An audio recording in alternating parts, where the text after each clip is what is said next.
not fully engaged yet. As far as recognition of groups and individuals, we are going to recognize a group this evening. American Legion Post 42 sent this reminder to us a few weeks back about this eventful day in February 3rd of 1943 during World War II. And I think the proclamation speaks for itself of heroism these four chaplains exhibited on that day. So I would, I told them that I appreciated them sending it to us, and that we think it's appropriate that we have this proclamation. So if I could, I'd like to ask our city attorney, Audrey Hayden, read the proclamation, please. Okay. Whereas American history, both colonial and national, is replete with dramatic narratives of the heroism of fame and laureled men and women who gave or risked their lives as defenders of their country. And whereas on the memorial stones and scrolls that carry the names of America's heroic sons and daughters, none will shine with greater luster than the names of four men who bore no weapons of war, but wore the shield of faith, the helmet of salvation, and the sword of the Spirit. And whereas the last hour of recorded time, the epic story of the four chaplains, Clark V. Poling, Reformed Church of America, Alexander D. Good, Jewish, John P. Washington, Catholic, and George L. Fox, Methodist, will be remembered and exalted for the voluntary sacrifice of their lives in the early dawn of February 3rd, 1943. And whereas although the event on this fateful morning was not new in the history of naval warfare, it was destined to be hallowed forever to reveal the calm courage and saintly compassion of the four clergymen, ever afterward to be known as the four chaplains. The shock of the torpedo and the listing of the ship caused confusion and panic among the troops. Calmly, without the loss of a moment, the chaplains led the men to the ship's boxes of life jackets and passed them to the soldiers with boat drill precision. When the supply was exhausted, the chaplains gave their life jackets to four young GIs and told them to jump. 25 minutes later, the Dorchester went down. The last anyone saw of the four chaplains, they were standing on the slanting deck, their arms linked in prayer to the one God they all served. Now, therefore, I, J. Richard Heaton, Mayor of the City of Bardstown, do hereby proclaim February 3rd, 2021 as Four Chaplains Day. Thank you, Audrey. I would then, I think it'd be appropriate then if we could get a motion to approve this proclamation as read this evening and declare February 3rd as Four Chaplains Day here in Bardstown. Mayor. I think that was Coach Rowe first, and then Councilman Hibbs on the second. Yes, sir. If there any other discussion, all in favor say aye. Aye. Aye. All opposed, like sign. Okay, that proclamation is approved. All right. Don't have any bids or contracts this evening. We have a few COAs from our historical review board. Kind of an easy, slower night for Rashay and her work. Typically we have 20 or better. So I would call on, again, our city attorney, Audrey Hayden, to read the summaries and the recommendation of the HRB. Okay. Thank you, Mayor. COA 2101, Julie Filiatru, applicant, Rick and Sandy Mayberry, owners. Request to install two signs at 100 West Flagey Avenue. Recommendation, approval to install the proposed signs in the application. COA 2103, Summer Arlinghouse, applicant, Bardstown Capital Brewing LLC, owners. Request to install outdoor heaters at 112 West Flagey Avenue. Recommendation, approval to install the proposed outdoor heaters with the following conditions. The outdoor heaters have to go inside and be stored when not in use. They can also be used outdoors seasonally during colder months. Changes to the heaters can also be staff approved.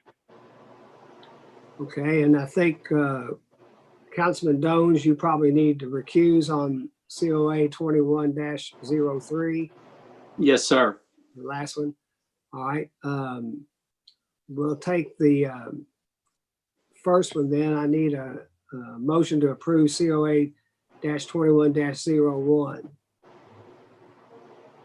So moved, Mayor. We have a motion by Councilwoman Hart. Is there a second? I'll second that, sir. I think that was second by Councilman Buckman. Any other discussion? Seeing none, all in favor, signify by saying aye. Aye. Any opposed? Like sign. All right, we'll move on then to COA-21-03. We need a motion to approve that recommendation with conditions and let the record show that Councilman Dones will be recusing on this one. I'll make that motion, Mayor. The motion by Councilman Hibbs. Is there a second? I'll second it too. All right, we have a second by Councilman Buckman. Is there any other discussion? All in favor, signify by saying aye. Aye. All opposed? Motion is carried. Thank you. All right, we have the minutes of our January 12th meeting. If there's no additions or correction, we can approve them by unanimous consent. So apparently no corrections or additions, so we'll move on then. I'm going to call on our CFO, Aaron Bowes, to give us a December of 2020 financial review, and then we've got some budget amendments to discuss for mid-year. So, Aaron, I'll let you have the floor. All right, thank you, Mayor. Does everybody can hear me? Yes, sir. Right Okay. now. Didn't want to start again. All right. So first off, we'll just take a look at December 2020's numbers. Going in with the general fund, revenue for general fund continues to outpace expenditures by about $525,000 for the year, which is a good sign. For the month of December, we saw $635,000 in revenue, with roughly 52% of that coming from occupational license fees. That came in around $330,000 for the month of December. For the year, that line item's running at 61% of budget, so well ahead of where we thought we were going to be at. Another significant item, we some late assessments come in for telecommunications type equipment out in the city limits, and some distilled spirits that usually comes in late December, early January. So we recognized an additional $171,904 in property tax revenue for the year. So that line item should be complete. We're currently at 103% of budget, or just over $2.2 million in revenue for property tax. Year-to-date revenue, we're at $6.5 million, 58.9% of budget. So, everything's looking good on the general fund. Moving along to expenditures on the next page there. December was one of the highest months of the year so far for expenditures for the city as a whole. One of the main reasons in the general fund, we had an extra pay period that caused an increase there, and then we had a total of $350,000 that I had to expense to fund our insurance claims account, with the general fund seeing about $143,000 of that $350,000. So for the month, general fund saw expenditures of just over $1 million. 64% of that was salaries and benefits, which included salaries, that extra pay period, health insurance, and retirement. We had our final payment on the sidewalk project, so that is complete. $108,000 we paid out in that. Police had a vehicle purchase, a budgeted vehicle purchase there. I believe it was a Tahoe I believe they're using that for the new K9 officer. Year-to-date expenditures are running just over $6 million, or 55% of budget. And then in the combined utilities, as you know, after this discussion, we're going to review a budget amendment, and I've purposely am not going to recommend an amendment to the combined utilities accounts. And there's a couple reasons for that. Much of the combined utilities expenditures are weather dependent. Most of their larger expenditures are through the projects for building out new distribution networks and upgrading those networks also. And with those being so weather dependent, I didn't want to make changes to those budgets and then have the weather dictate us do something totally different. So we're going to leave their budgets kind of the same and then do just our normal annual budget amendment there at the end of the year. And also revenue expenses wise, you know, the combined utilities are running slightly under budget overall. Total service charge revenue, which makes up on a month-to-month basis, makes up over 90% of their revenue, is running at currently at 47.1% of budget. And due to some accounting entries that I have to do at the beginning and end of a fiscal year, that's really right on target.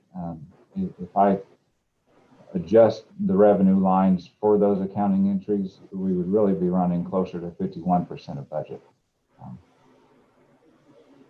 The only real area of concern that I see in the combined utilities comes from our late fee income. Per the governor's orders, we weren't allowed to charge late fees all the way up until January 1st. So we've just now been able to reenact those late fees. So that's $315,000 of budgeted revenue that is probably going to be falling a little bit short. I don't think we can make that up in the next 6 months. I'd already pared it down from a previous year. In FY20, we had $425,000 budgeted, and I'd already trimmed that down to $315,000. But I was hoping that we would be back into charging late fees by October, but it lasted the full 6 months up to the beginning of our fiscal year. So that's really the only area of concern that I see coming from a revenue standpoint. Expenditures for most all the combined utilities are running below budget. So I don't think there's any real area of concern there. So again, we'll look more at an amendment for them later on in the year. And you know, although I'm not going to present one, I did do an amended budget for every department, and I've shared that with the department heads, and we're going to, I've kind of projected revenue that I think we're going to anticipate seeing.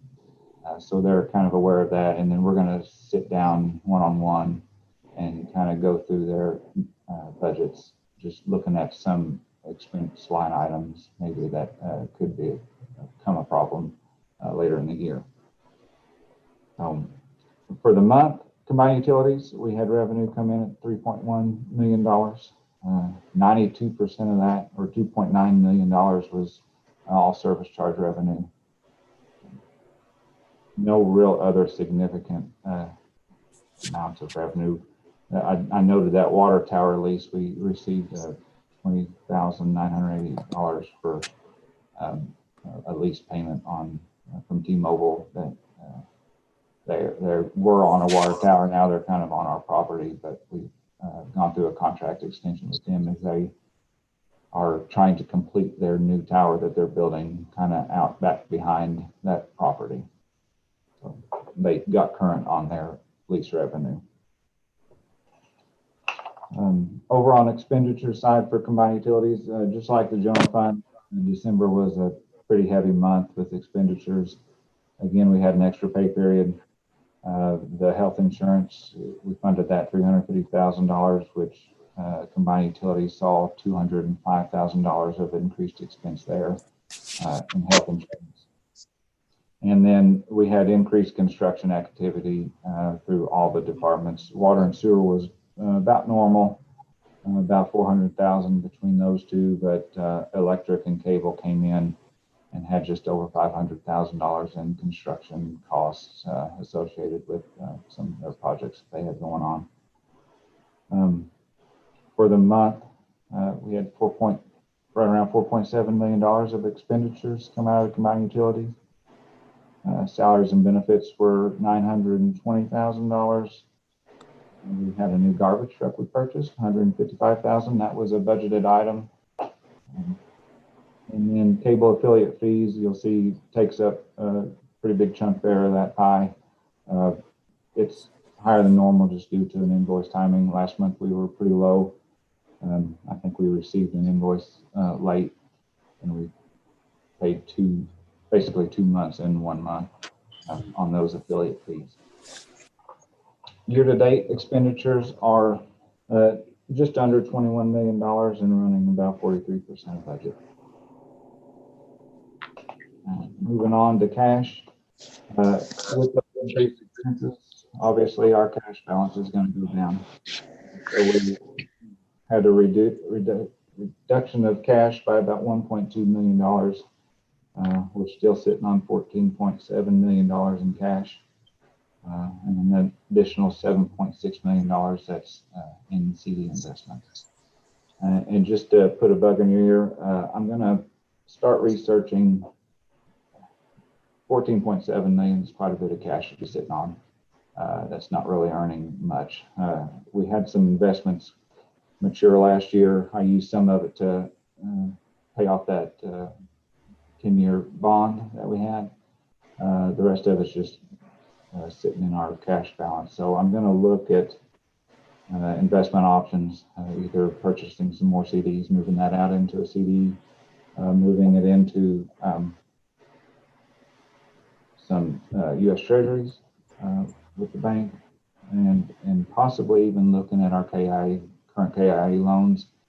Most of those are pretty low interest, but I think some of the older ones are 2.75, maybe 3% interest. So I'm going to kind of look at those balances to see what maybe we could do with that, just to try to utilize some of this cash rather than just have it sit. So I'll be researching that, and we'll talk about that in a future meeting. And the next item down on that attachment is just, I wanted to let you all know quarterly kind of occupational license fees, just how they were trending. Again, October through December, the same kind of pyramid scheme where you're seeing quarterly revenue spike up there in November and then coming back in December. Looking year over year, this quarter was relatively flat with comparing that to last year. As you can see, October FY21 and FY20 were right about the same. In November FY20, we saw quite a bit more revenue, but in December, that kind of dropped below that FY21 line. So really the difference between this year and last year, it was only about $439, which is crazy that it was that close. But year to date, we had a good first half of the year, or first 3 months. The year to date revenue for the first 6 months is up $139,000 for FY21 compared to FY20. I'll head on that. If anybody had any questions for that review. Aaron, we're going back up to our utilities. We did get some good news from the state this week that they have received $38 million for utility payment assistance for people who are in arrears on their utility payments. And the state's portion of that's $38 million. They are asking cities and county governments to apply for shares of that money. So, of course, you will be applying for that. And I think, if I remember right, each government agency like the city or fiscal court can apply for $200,000 of that $38 million that's been allocated. So that'll be through the Department for Local Government. And my guess is it'll probably be administered through community action like the other help. But that's significantly more than they did the first round of CARES Act funds that came. This is money, I think, from this second stimulus that was passed earlier this year. So hopefully we'll be approved for that through DLG, and then also that'll allow customers here in Bardstown and Nelson County to apply for those vouchers to help them get their arrearages caught up at the various utilities. So hopefully that'll happen. And just a sidebar too, when you look at these utilities, it looks kind of wild when you have expenditures, much higher than revenue, but a lot of that has to do with when these draws hit, when our construction projects that we have ongoing hit, and that's what kind of inflates the expenditures certain months when you get these draws for $200,000 and $300,000 on one project and the same on another project. That doesn't equate to the typical revenue that is coming in operationally. So that's some explanation for some of that variance we see. Does anyone else have anything have questions to ask of Aaron in the financial review and or December's numbers? I appreciate the pie charts, Aaron. Thank you. All right, Aaron, then I think we want to move on then to a formal budget amendment. And this is a first reading, but I would need a council member to introduce the budget amendment B 2021-01 for a first, it's a first reading.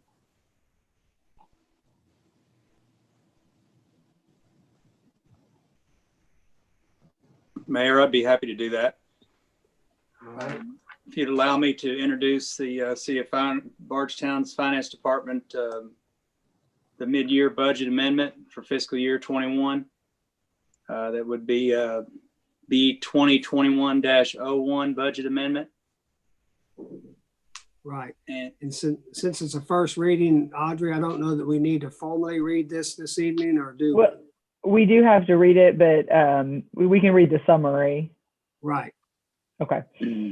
All right. Would you like me to go ahead and do that, Mayor? Yes, please. Okay. Summary of ordinance number B 2021-01, an ordinance amending and adopting as amended ordinance number B 2020-08, the City of Bardstown's budget ordinance for the fiscal year July 1st, 2020 through June 30th, 2021. Whereas an annual budget for fiscal year 2020 through 2021 was adopted by the City Council of the City of Bardstown on June 23rd, 2020, and whereas there have been unanticipated changes in both revenues and expenditures during that period of time, now therefore be it ordained by the City of Bardstown, Kentucky that Section 1, the annual budget for the fiscal year 2020 through 2021 be and is hereby amended as follows. Budgeted general fund revenues increase from $11,181,400 to $11,896,395.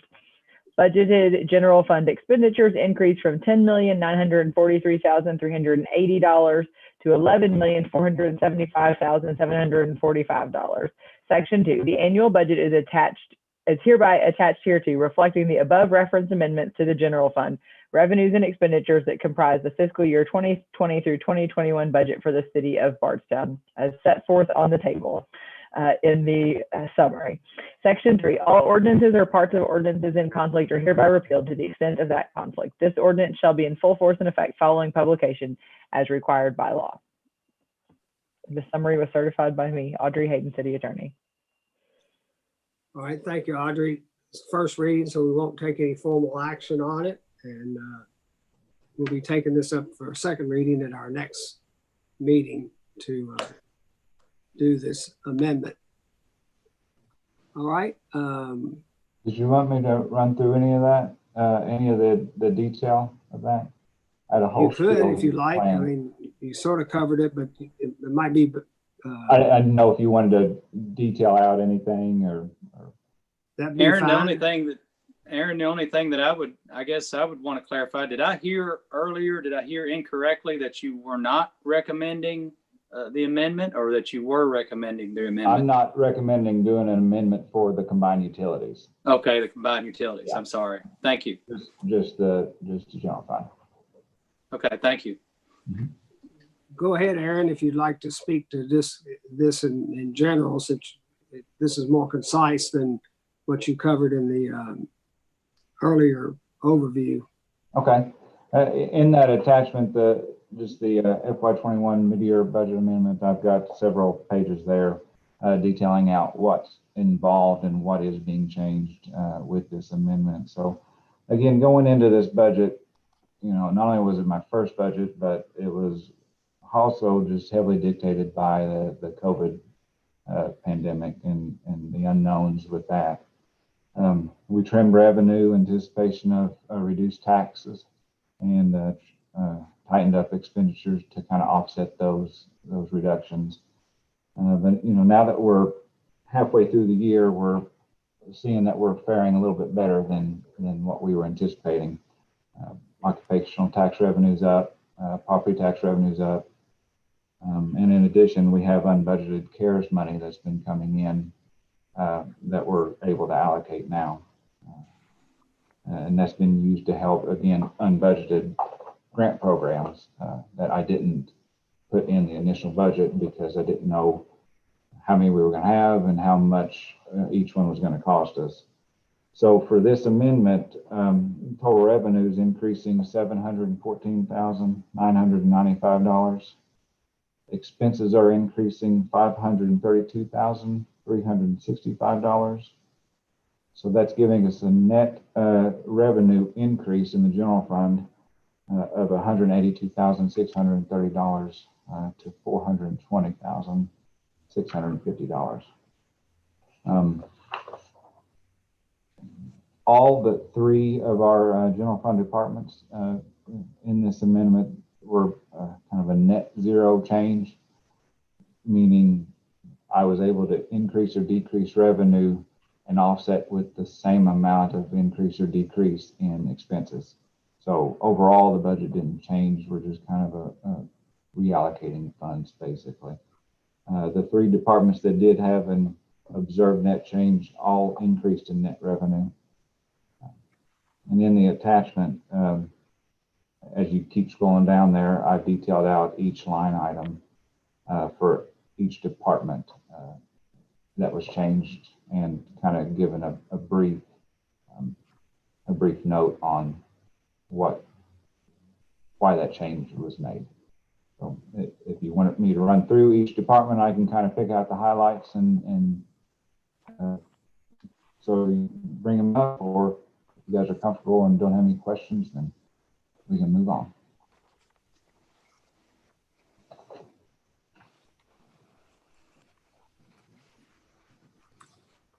All right. Thank you, Aaron. Yeah, I apologize. I missed this attachment as I kind of jumped from the review to the formal amendment. So thank you. I'd already read it. I knew about the 182 change, net change, but thanks for bringing that back up. There's no other questions. We'll just do the second reading on the formal amendment at the next meeting. Anyone else, as far as staff, have any reports or committee reports just to give us an update on? Anybody have anything to bring up at this time? All right. How about council members? Do you have anything to bring before the council this evening? Councilman Hibbs, do you want to report on the blessing bucks? Do you have those numbers in front of you? I don't, Betty. If you want to go ahead, I can pull them up here really quick. Give me just a second. Okay, I can do it real quick. Yeah, go right ahead. Yeah, I had to pull them up. We had a big week last week, so thanks so much to our community and to Save a Lot. We picked up bags over the weekend. There was a total of 52 bags. So that was a big pickup for us. So Saturday, and I still have enough to probably stock them fully 2 more times with everything that's in the back of my car.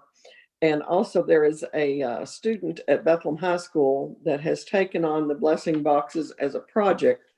So she, in addition to purchasing food on her own, is getting donations from other people and going around and picking it up off their porches, or they're sending her money and she's spending it, but she is also helping with the blessing boxes. So we certainly appreciate that. Absolutely. I've had someone reach out too to talk about a local church that wanted to start participating and donating as well. So it's a really cool situation that we're in. Awesome. Anything else, Betty or Frank, on that? No, sir. All right, Yes, sir. thank you. Thanks for good work on that. Any other council members have anything to bring before the council this evening? Okay, if not, then we'll move on to cemetery deeds. We have Sharon Connor has purchase of 2 grave sites, so we can approve those with unanimous consent. And then as far as the mayor update, we got a nice thank you from the Census Bureau thanking the city for our participation and efforts with the overall count for the census in 2020. And I think the city and the county as a whole performed better than some of our other counterparts around the state of Kentucky. So it was a good job. And I know Jan Johnston Crow oversaw that effort here in the county. I want to thank her for her effort on that, on top of everything else she was dealing with planning and zoning and operating an office with COVID going on and everything else. So it was pretty amazing we could get that project done in this type of year. Some of you may have heard that Luxco, which is the parent company of Lux Row, has entered into a sale agreement with MGP Ingredients. And I know Kim Houston has been in contact with Don Lux with Luxco, and we do not expect any real changes here as far as the operation of Lux Row Distillery. The agreement that was published in the press release that went with us showed that Don Lux and another member of the family would be added to the board of MGP and be major shareholders in that company. And so we also heard that the president of Luxco, Kevin Bratcher, is going to continue in that role. So, you know, you always kind of get concerned when you hear about a local company getting sold, but I think in this case, we feel pretty good that there won't be any major disruptions in their operations. And I think the plans that they have going forward, I think we, at least for now, we shouldn't see any changes, you know, with employment and their production of their spirits and their visitor center. So that part, it was good to hear. So happy for that news and happy to hear that it won't have any major effect on us here in Bardstown and Nelson County and their operation. The last thing I want to cover, excuse me, is back on December 22nd, you know, we did a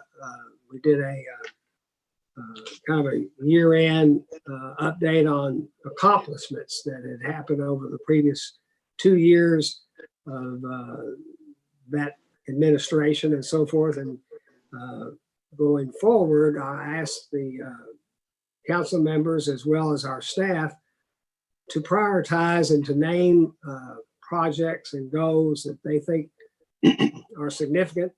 And we always are doing a lot of this internally, but we don't always share those goals maybe until they sort of become a reality, you know, to the public. But I thought it would be good to share some of these goals and projects that we are planning going forward. And it kind of puts a little pressure on us to deliver, I think. And I always, you know, if you set goals, then obtaining them is the important part. So I'll kind of go over these both from the council members as well as the staff. But this is a follow-up to the year-end report from our December 22nd, 2020 council meeting. I'd like to take some time tonight to share the goals and projects that the city council and our staff have provided as those they feel are our priority for the next 2 years. Much of the real planning for these projects occurs throughout a given year to prepare budgets for these projects and determine what kind of funding is needed. The council and I want to let the public know of some of the main goals and projects we'd like to see start in a planning process this year and next year. Many will be long-term, some will be short-term, and others will be ongoing of an ongoing nature. Thus, we hope to get the ball rolling on the long-term projects and complete many of the short-term projects. The information we'll share with you tonight is by no means a full representation of the goals and projects we've identified. They also reflect feedback from the general public that has come to the attention of the council members and staff and myself. The list includes what we feel are the most important, or excuse me, the most significant projects within the various departments of the city of Bardstown. Starting with the police department, they will be focusing on training courses for officers that continue to improve knowledge and skills and abilities. This training is a really central part of their sort of accreditation process. You know, they became accredited a couple of years ago, and it's not one of those things you get accredited and you have to stop. You've got to continue to do training and implement processes and follow the processes and your employee handbook and so forth. And a lot of this training will include crisis intervention, de-escalation, and the use of force and other skills. And just as an aside from that, I'd just like to say that, you know, when it comes to training within all our departments, we're focused on community relations and customer relations, as well as cultural diversity. That sort of is something that we're stressing throughout all departments here at the city. The police department will continue to focus on strategies for reducing crime in the city of Bardstown. This year yielded another 11% decrease in crime. That is on top of a 58% decrease from the years 2017 to 2020. So we're making good progress on keeping crime down or reducing crime. The fire department will finish the upgrade of the foam unit tank, along with training with the Bourbon Industries on how to better protect them. They'll also be doing a risk assessment for all the Bardstown businesses, which is, I think, a great service that we'll be providing. The finance department will be implementing a new occupational license fee and net profit fee software to better track and uniformly collect what is owed to the city and enhance our revenue. The city clerk's office will be working on changing the cemetery mapping system and combine redundant data input forms, which will improve our overall efficiency and record keeping. That's a constant thing that we're dealing with. These records are over 200 years old in some cases, and trying to get them in a better spot is a big goal. The other thing is they're going to be purchasing and installing a columbarium for the city cemetery, and that has been a long, we think that's going to happen this fiscal year. Hopefully, that's been a long time discussed need for our cemetery, and a very relevant addition there. The electric department will be deploying new software for better troubleshooting and analytics. They'll also be adding smart equipment in the system and rebuilding existing infrastructure with new underground and hardened overhead distribution lines to reduce the blinks and outages, both for small and widespread areas. In human resources and risk management department, they'll be conducting a wage and compensation study.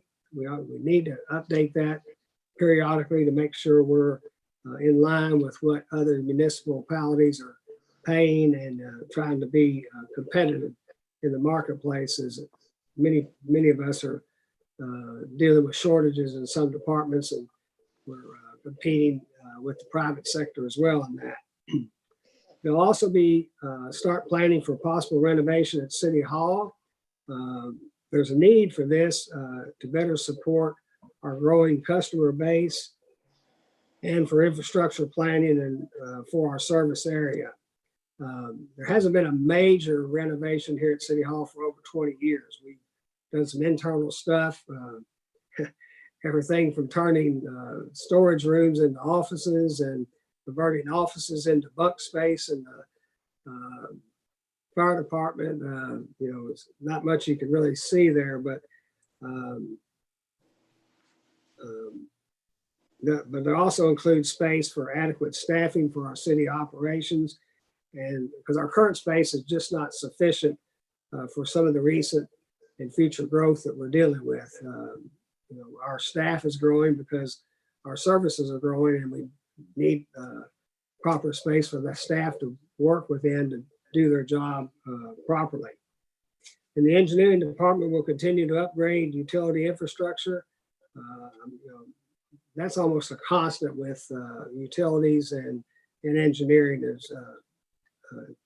It happens all the time, and it's year after year, but they'll continue to upgrade that, and that's to meet our community growth and needs and replace aging infrastructure downtown. And in addition, they'll be working on getting their departments fully staffed. Something I was just now mentioning. We have some shortages in certain areas so that we can maintain the quality of service here in our community. And some of the key projects, there'll be new projects that are not maybe currently underway, but close to getting underway, will be upgrades to the Coleman Crossing and Royal Crest pump stations, and upgrades to the Withrow Creek sewer pump station and the gravity truck line on Withrow Creek.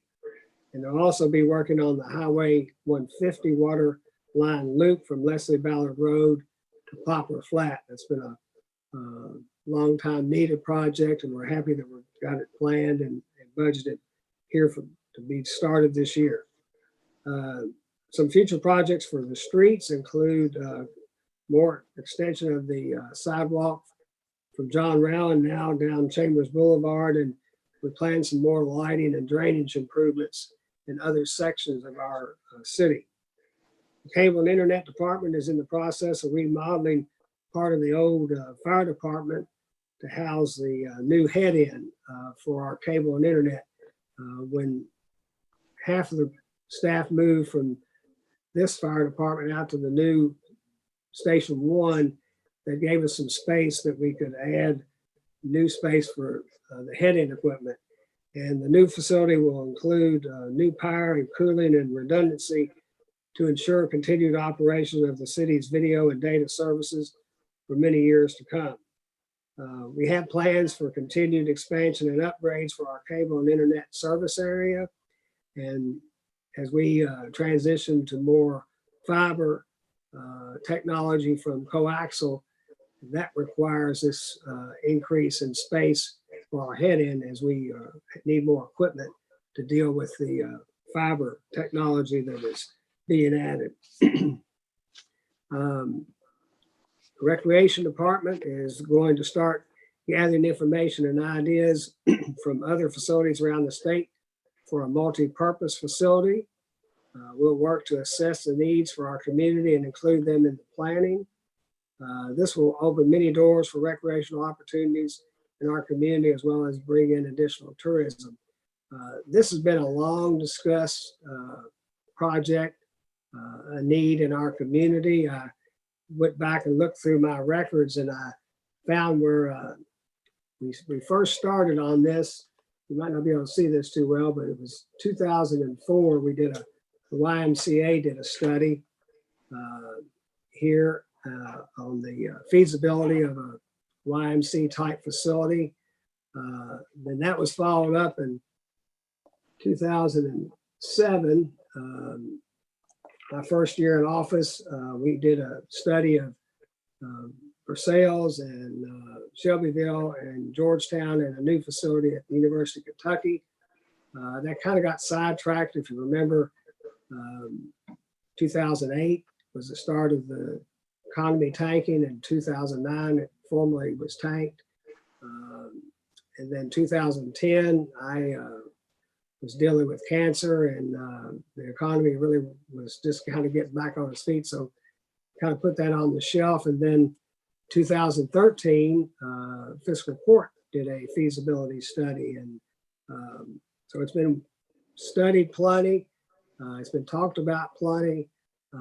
We think the council and the staff and a ton of people I've talked to in the community, we think that we really need to put some effort in the planning and establish some cost figures, and then hopefully determine the funding of such a facility. So that's high on the council's list, it's high on the staff list, and I know it's high on a lot of people's lists. Of course, the trick in all this is finding the funding and operational revenue to keep such a facility going. But I think we're going to at least do a lot of planning and hopefully determine what kind of facility we need and the cost, and hopefully figure out a way that we can pay for such a facility. It's long overdue. HRB will be working on updating their regulations, which include topics such as green energy and solar panels and other federal regulations that have been modernized. We'll work with a consultant to facilitate this update to our HRB regulations. Some of the other things that council members have brought to my attention, including the park up here on 3rd and Broadway. We want to proceed with the planning and design and funding options for that project. We also want to, again, start the planning process for this multi-purpose sports facility. Council would also like to start looking at ways to combat hunger. Even though we have a lot of options right now, and we're already working very hard with that, we still think there's a need to deal with hunger and homelessness issues here in the city. We need to continue to push the state, continue advocating for our western bypass, and we will be interacting with them, and also the improvement in front of St. Joe Church at 31E and 62 West. Those two projects are badly needed, so we're going to be pushing for those. An industrial park, property for a new industrial park is something that we really need to get moving on. We have a very limited number of tracts of land in our existing industrial parks for any new businesses or industrial prospects to even look at. We're very limited. We have just a few left. And so these are very long-term projects that you have to take some time to, from start to finish, to have a new industrial park going. And we've been working on that at the BIDC level. I think the council is eager to get the city more involved with that process going forward. So it's very important as well. And last and not least, but we're going to continue to support our local businesses as well as tourism in our chamber, and contribute to them and support them. That it helps to bring more visitors and helps to new businesses to get started here in Bardstown and Nelson County. And that's always a goal, but we will continue to take an active part in that work as well. So that's just kind of a quick update. We'll be sending that out to the media so that you all can have a more detail than just my verbal review of that tonight. But we've got a lot of great projects, a lot of needs, and we're hoping with we get the pandemic under control and get businesses more back to normal, that we'll be in better shape to facilitate these projects. And you know, a lot of them are longer term; they might not get finished, but we're going to be starting in earnest on the planning of many of these. And we hope to complete some of the ones that are ongoing now and some of the smaller ones. That is all I have. Does anyone on the council have anything else to add to any of the discussion I just had? I took all your all's input and that of the staff and notes of my own from people I've been talking to. So if any of you all would like to add anything, I'd be more than happy, or ask any questions. I think you said it all very well, Mayor. All right, well, thank all of you all and thank the staff for helping put this report together. It's important, and now that we have a written set of goals, we can hopefully reach a lot of them. Well, if there's nothing else, then I would ask for a motion for adjournment. So move, Mayor. I'm back. All right, Joe, thank you. Yeah, And didn't know you were gone, so. yeah, that's quiet. See, You went to a Right, different spot. So painting in the All right, we have a background. motion by Councilman Buckman. Is there a second by Councilman Williams? Yes. All right, thank you. All in favor, say aye.